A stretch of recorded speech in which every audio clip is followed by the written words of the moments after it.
Halo para pendengar, dimanapun kalian berada. Balik lagi di channel Guriki Stopper. Oke, dalam video kali ini kita akan kembali membahas tentang LN Yusashoka ni Makiko Mareta Kedo Isekai wa Heiwa deshita. Dalam part sebelumnya, kita sudah mengetahui kalau Lilia sudah menceritakan masa lalunya kepada Kaito, di mana karena kesalahannya yang bermain-main dengan tahta kerajaan Symphonia, Zeke harus terkena batunya dan kehilangan suaranya dalam misi pembasmian monster. Tapi untungnya pada malam itu, Babang Kaito pun berhasil menghibur hati dari Lilia. Dalam part kali ini, panel cerita pun berpindah ke hari berikutnya. Festival berburu pun sudah resmi dimulai, dan panitia juga sudah mengumumkan hewan apa saja yang akan diburu sama para peserta. Di sini ada 3 hewan buruan, yaitu babi hutan pembunuh, serigala hitam, dan beruang hitam. Dikatakan yang paling susah diburu adalah beruang hitam. Maka panitia juga mengklaim kalau siapapun yang membunuh beruang hitam, maka mereka juga akan memenangkan festival ini. Panel cerita pun berpindah ke karakter Kaito dan Reinhardt nih. Kaito pun sempat tanya nih perbedaan beruang hitam dan beruang merah, karena memang beruang merah itu sering menjadi daging dalam hamburgernya. Mendengarkan hal itu, Reinhardt pun menjawab kalau memang beruang hitam itu jauh lebih kuat dan lebih berbahaya daripada beruang merah. Dia bisa saja membunuh pemburunya sendiri, tapi hal itu nggak mungkin terjadi kepada Lilia dan yang lainnya. Setelah itu, Kaito juga tanya lagi, apakah bisa Lilia menjadi pemenang festival berburu ini? Jujur saja Reinhardt agak kesulitan dalam menjawabnya, karena memang iming-iming buah dari pohon dunia itu sudah membawa banyak pemburu hebat ke festival ini. Memang, Lilia adalah peserta yang paling difavoritkan dalam festival berburu ini. Tapi Reinhardt masih melihat pesaing terberat dari Lilia nih. Itu adalah kesatria berjubah hitam dan juga peri berambut merah. Reinhardt berkata, kalau kualitas sihir mereka berdua berbeda jauh daripada peserta lain. Mendengarkan hal itu, Kaito pun tahu kalau kesatria dan peri yang dimaksud sama Reinhardt tadi adalah Neun dan Raziela. Sempat terbesit juga nih kalau Kaito ingin meminta Neun dan Raziela untuk mengalah saja sama Lilia. Tapi jika dia melakukan hal itu, rasanya Kaito akan mengkhianati semangat Lilia untuk mendapatkan buah pohon dunia itu. Maka dari itulah Kaito pun memilih untuk mempercayakan hal ini kepada Lilia. Setelah mengobrol banyak dengan Reinhardt, Kaito pun sempat jalan-jalan sama Aoi dan Hina nih. Di sini mereka pun mengobrol banyak hal, mulai dari Aoi yang ingin masuk ke dalam akademi sihir. Karena memang Aoi dikatakan memiliki bakat untuk menguasai sihir tipe bumi. Lalu obrolan mereka juga mulai berlanjut kepada Kaito yang sangat disukai sama makhluk hidup dalam dunia ini. Bahkan semua penjaga stand dalam festival itu aja nampak menyukai Kaito. Sampai pada titik di mana mereka memberikan Kaito bonus setiap dia itu beli makanan. Tentu hal itu pun cukup membuat Aoi jadi iri nih. Karena kebetulan dia juga ingin sekali dapat bonus saat membeli makanan. Panel cerita pun berpindah ke karakter Lilia, Zeke, dan juga Luna Maria. Saat itu mereka pun sudah mencapai bagian dalam dari hutan Rikforsia. Mereka juga sudah berburu banyak hewan di sana. Tapi anehnya, walaupun sudah sejauh ini, mereka tidak melihat keberadaan satu beruang hitam pun dalam hutan. Tentu Lilia pun merasakan kalau ada hal yang aneh di sini. Panel cerita pun berpindah lagi ke Kaito, Aoi, dan Hina. Nampaknya mereka sudah mencapai di ujung stand dalam festival itu, karena memang di depan mereka sudah terlihat tembok kayu yang membatasi daerah Rikforsia ini. Entah kenapa nih, si Hina itu langsung lari menuju tembok kayu itu dan hendak menyentuhnya.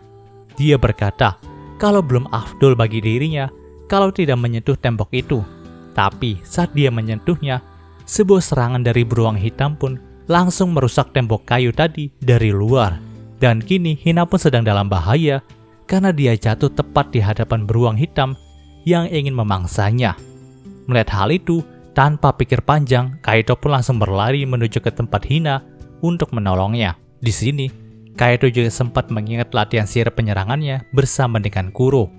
Dikatakan kalau dia sudah berlatih cukup keras dengan Kuro, sehingga dia dapat menggunakan sebuah sihir penyerangan yang diklaim sama Kuro hanya bisa dilakukan sama Kaito aja nih. Karena memang konsep dasar sihir penyerangan baru Kaito ini menggunakan sihir simpati milik Kaito. Meskipun terlihat sangat efektif, Kuro tetap memberikan peringatan kepada Kaito kalau Kaito itu jangan terlalu bergantung pada sihir ini. Sihir penyerangan ini hanya boleh digunakan dalam keadaan mendesak saja. Lalu Kaido juga hanya boleh menggunakan sihir ini kepada lawan yang dipastikan lebih lemah daripada Kaido. Jika Kaido menggunakannya untuk melawan makhluk yang lebih kuat daripada dirinya, maka Kuro dapat memastikan Kaido tidak akan selamat dengan luka yang kecil saja. Itulah wejangan yang diberikan Kuro kepada Kaido nih. Namun nampaknya, Kaido tidak punya pilihan lain selain menggunakan sihir penyerangan itu sekarang. Karena tidak ada waktu lagi untuk memikirkan resikonya. Jika Kaido tidak menyelamatkan Hina, maka Hina akan mati karena cakaran dari beruang hitam itu. Kaido langsung berdiri di hadapan Hina dan melepas sihir penyerangan spesialnya. Sihir itu dinamakan auto counter. Nah, tepat saat Kaido melepaskan sihirnya, semua orang yang ada di dunia ini termasuk Lilia, Zeke, Luna Maria, Chronois, bahkan Shiro juga jadi tahu nih kalau Kaido dalam bahaya. Ya, auto counter adalah sihir yang membuat Kaido bisa menghindari bahkan membalas setiap serangan dari musuhnya dengan memanfaatkan kemampuan sihir simpati yang bisa membaca isi hati dari lawan Kaido, sehingga apapun gerakan yang dibuat sama musuhnya dapat diprediksi sama Kaido. Selain itu, sihir ini juga seperti kemampuan autopilot teman-teman, sehingga yang mengendalikan tubuh Kaido sekarang adalah sihirnya, bukan dirinya sendiri. Panel cerita pun sedikit berpindah ke Chronois dan Shiro. Di sini Chronois itu tanya, kenapa keadaan Kaido ini bisa diketahui sama mereka semua? Mendengarkan hal itu, Shiro pun berkata, kalau ini adalah efek dari berkah dunia yang dia berikan kepada Kaido. Maka dari itu semua orang di dunia ini tahu kalau Kaido dalam bahaya. Sementara itu, Kaido pun terus melawan beruang hitam yang menyerang mereka. Di sini Kaido bisa menghindari bahkan menyerang balik beruang hitam tersebut. Walaupun memang si Kaido juga terluka ketika tangannya itu malah memukul bibir dari beruang tadi. Tapi hal itu bukanlah masalah. Dengan begini, dia bisa mengulur waktu sampai para penjaga Rick Forcia itu datang. Namun yang menjadi masalahnya adalah penggunaan sihir ini sangat boros mana, sehingga Kaido itu sedang beradu sama waktu teman-teman. Apakah mananya yang akan habis duluan, ataukah para penjaga Rick Forcia datang duluan tepat waktu dan menolong Kaido? Sayangnya, saat ini mana dari Kaido pun tinggal sedikit, sehingga efek dari sihir auto counternya sudah menghilang. Ditambah lagi, nampaknya beruang itu juga siap untuk memberikan serangan penghabisan kepada Kaido. Di sini Kaido pun hanya bisa pasrah saja mengakhiri hidupnya. Tapi dia pun teringat nih dengan salah satu ucapan dari Fate.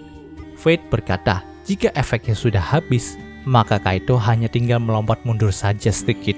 Saat itu Kaido pun langsung mengambil alih kesadarannya lagi dan melompat mundur ke belakang teman-teman. Untung saja hal itu membuat Kaido jadi terhindar dari luka fatal akibat cakaran beruang hitam tadi. Namun tetap, Kaido tuh sudah tidak bisa bergerak lagi. Dan tepat saat itu juga, sang beruang pun langsung mencakar Kaido lagi. Tapi kali ini cakarannya lebih kuat bahkan menghancurkan tanah yang ada di sekitarnya. Nah, untung saja Zeke itu datang tepat waktu dan menangkis cakaran dari beruang tadi. Sementara Lilia langsung menebas beruang itu sehingga terbelah jadi dua bagian dari belakang. Kaido pun selamat dari amukan beruang hitam tadi. Tapi tunggu, Kaido masih memerlukan pengobatan atas luka yang dia terima tadi. Jadi di sini Reinhardt pun datang untuk menyembuhkan Kaido dari lukanya. Namun anehnya, ketika Reinhardt berusaha untuk menyembuhkan Kaido, sihir penyembuhannya itu malah dibatalkan oleh berkah dunia yang diberikan sama Shiro nih. Membuat Reinhardt tidak bisa menyembuhkan Kaido sama sekali. Namun, justru nih kristal sihir yang diberikan Shiro kepada Kaido itulah yang membuatnya jadi sembuh. Kristal itu bersinar terang dan menyelimuti seluruh tubuh Kaido lalu menyembuhkan semua lukanya. Reinhardt pun berkata, kalau itu seperti keajaiban dari Dewi saja. Ya memang sih, itu kan berkah dari Shiro juga sih. Nah, ketika melihat hal itu, Shiro yang berada di alam dewa pun berkata, kalau dengan adanya kristal itu, maka Kaido tidak akan bisa dibunuh oleh siapapun di isekai ini kecuali satu orang. Dan orang itu adalah Underworld King. Ya, dia adalah Kuro teman-teman. Setelah Kaido itu sembuh, semua orang yang ada di Rick Forcia pun kembali tenang. Namun nampaknya mereka tidak bisa setenang itu. Lilia berkata, kalau beruang hitam adalah hewan yang bergerak dalam kelompok. Jadi pastinya, satu beruang tadi hanyalah seorang pengintai saja. Sedangkan yang lainnya sudah bersiap menyergap mereka di dalam hutan. Benar saja nih, saat itu ada orang yang berteriak kalau puluhan beruang hitam menyerang Rick Forcia lagi. Dan mereka dipimpin oleh satu individu yang sangat spesial. Bahkan ukuran dari pemimpin beruang hitam itu lebih besar daripada beruang hitam yang lain. Tentu Lilia pun langsung bertindak cepat saat itu. Dia meminta para penjaga Rick Forcia untuk mengangkat senjata mereka dan melawan invasi beruang hitam ini. Sedangkan dia meminta Luna Maria untuk membawa Kaito dan yang lainnya ke tempat yang aman. Walau pada awalnya mereka semua bisa menghadapi invasi beruang hitam itu, tapi tetap saja jumlah beruang hitam yang datang kala itu terlalu banyak hingga membuat mereka jadi kewalahan. Namun di tengah itu, Isis pun langsung muncul di sana dan mengeluarkan sihir kematian yang sangat dahsyat.